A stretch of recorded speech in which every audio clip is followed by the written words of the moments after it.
আজকে এখানে আমি উপস্থিত হয়েছি নির্বাচন ফলাফল প্রত্যাখ্যান করার জন্য আসলে না। আমি এসেছি আমাদের ভোটারদের যে ব্যথা এবং যন্ত্রণা এবং তাদের যে কান্না, এই সদর বন্দরে মানুষের যে কান্নার, তাদের একটা সান্ত্বনা দেওয়ার উদ্দেশ্যে আমি এখানে উপস্থিত হয়েছি।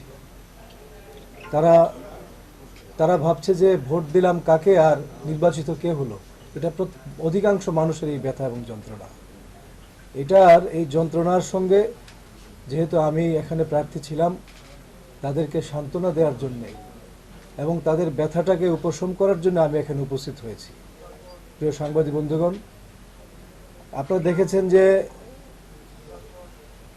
আপনার প্রথম দিকে সারাদিন তো নির্বাচন ভালোই হয়েছে, মানুষ ভোট দিয়েছে। তারপরে সন্ধ্যা মাগরিবের সময় থেকে 6টা থেকে যখন নির্বাচনী ফলাফল শুরু হলো, প্রায় 7টা বা 7:30 পর্যন্ত মানুষ দেখতেছে সব কিছু একটা একটা করে কেন্দ্রের ফলাফল আসতেছিল। এবং এমনকি 7:30টার দিকে RTV সহ বিভিন্ন টেলিভিশন চ্যানেলে কিছু সংবাদ প্রকাশিত হয়ে গেল আমাকে বিজয়ী ঘোষণা করে। এভাবে মানুষের এক্সপেকটেশন ছিল যে কেন্দ্রের ফলাফলগুলি আসতে থাকবে, মানুষ দেখতে থাকবে। আমিও জেলা প্রশাসকের কার্যালয়ে গেলাম 10:30টার দিকে। 11টার দিকে ডিসি সাহেব আসলেন, তিনি তো রিটার্নিং অফিসার, তিনি 12টা কেন্দ্রের ফলাফল ঘোষণা করলেন।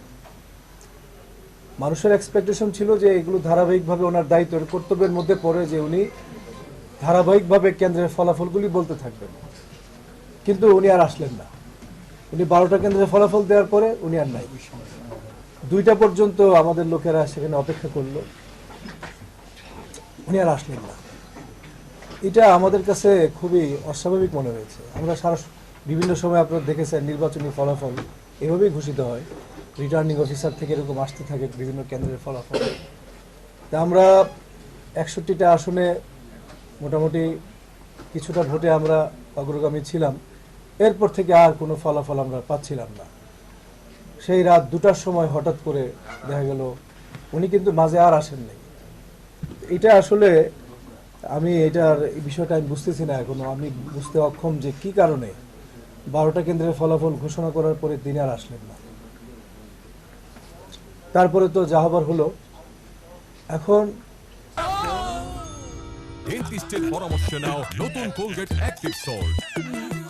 আমি শুধু বলতে চাই যে আসলে এই ফলাফলে নারায়ণগঞ্জ 5 আসনের মানুষদের যে রায়, এই রায়ের প্রতিফলনটা ঘটে নাই, এটা আমি স্পষ্ট ভাষায় বলতে চাই। এবং আমরা নির্বাচন কমিশনকে বলেছি সেখানে যে পুনরায় রিকাউন্টিং করা দরকার এবং প্রকৃত ভোটের হিসাব করে জনরায়কে যেন ফিরিয়ে দেওয়া হয়। মানুষ খুবই ব্যথিত। আমি কিন্তু ক্ষুদ্র একটা মানুষ, কিন্তু ক্ষুদ্র মানুষ হলেও এই নারায়ণগঞ্জের মানুষ আমাকে তারা যে ভালোবাসা দিয়েছে, যে সম্মান দিয়েছে, আমি আমার জীবনে এই ঋণ আমি কিন্তু পরিশোধ করতে পারবো না। এবং আমি তাদেরকে অনুরোধ করব যে আপনারা একটু শান্ত থাকেন, ধৈর্য ধারণ করেন এবং নির্বাচিত যদি নাও হই, আমি যেটা বাস্তব হিসেবে তো দেখা গেল নির্বাচিত হইনি, আমি না হলেও আমি আপনাদের পাশে, আমি ক্ষুদ্র মানুষ হয়েও আপনাদের পাশে আমি থাকবো, ইনশাল্লাহ আপনাদের পাশে থাকবো।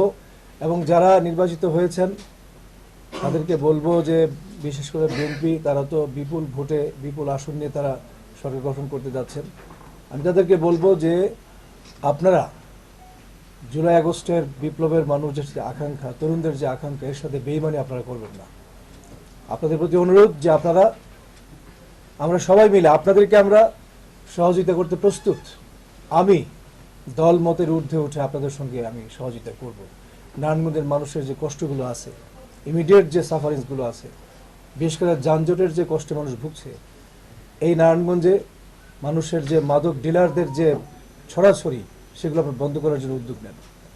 আপনার মানুষের যে গ্যাসের সমস্যা, বন্দরের মানুষের এখানে যে জলাবদ্ধতা, এগুলো আপনারা দ্রুত আপনারা 100 দিনের একটা পরিকল্পনা নিয়ে কাজ করেন। আমি আপনাদের যে ফলাফল নির্বাচনে দেখা গেছে, সেখানে তো দেখা গেল যে আমরা অনেক ভোট এখানে পেয়েছি, বহু মানুষ আমাকে ভালোবেসেছে। আমি তাদের প্রতিনিধি হয়ে আপনাদের সাথে থাকবো, কাজ করবো আপনাদের সাথে মানুষের জন্য।